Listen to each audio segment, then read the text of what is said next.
சிதம்பரம் அருகே மருத்துவமனைக்கு செல்லாமலேயே சுயமாகவே பிரசவம் பார்த்து மூன்றாவது குழந்தையை பெற்றெடுத்த பெண் குறித்து சுகாதாரத்துறையினர் விசாரணை மேற்கொண்டு வருகின்றனர். மேலும் இது குறித்த கூடுதல் விவரங்களோடு இணைகிறார் எமது செய்தியாளர் கண்ணதாசன். கண்ணதாசன், வணக்கம். தற்போது இந்த செயலில் ஈடுபட்ட அந்த பெண் யார்? அவர் மருத்துவமனைக்கு செல்லாமல் தானாகவே பிரசவம் பார்க்க காரணம் என்ன? பிரிவை சேர்ந்தவர் ரேஜாலி. இவரது மனைவி பாத்திமா பிவி. இவர்களுக்கு ஏற்கனவே 2 பெண் குழந்தைகள் இருந்த நிலையில் கடந்த 3 தினங்களுக்கு முன்பு மூன்றாவதாக பெண் குழந்தை வீட்டில் பிறந்துள்ளது.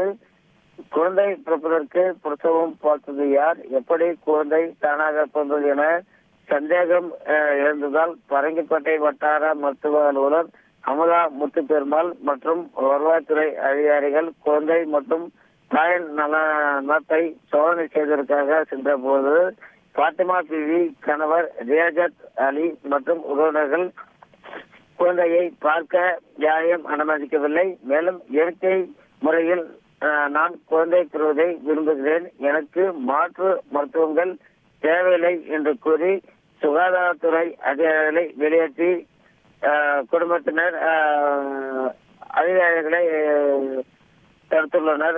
இதனால் என்ன செய்வது என்று புரியாமல் பரங்கிப்பேட்டை போலீசார் உதவியுடன் பரிசோதனை செய்து உடல்நலம் பாதுகாப்பாக உள்ளதா, குழந்தைகள் பாதுகாப்பாக உள்ளதா என அறிந்து கொள்ள முயற்சி எடுத்தும் இந்த அதிகாரிகளின் முயற்சி தோல்வியடைந்த சுகாதாரத்துறை அதிகாரிகள், காவல்துறை அதிகாரிகள், வருவாய்த்துறை அதிகாரிகள் திரும்பி சென்ற நிலையில் அந்த பகுதியில் ஒரு அச்சத்தை ஏற்பட்டுள்ளது.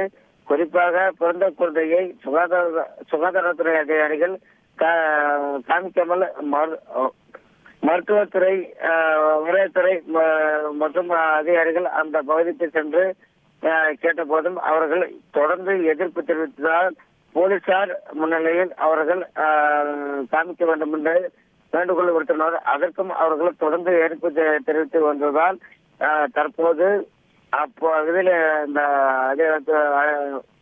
மருத்துவத்துறை அதிகாரிகள் மற்றும் அந்த காவல்துறையினர் தொடர்ந்து வெளியேறி வருகின்றனர்.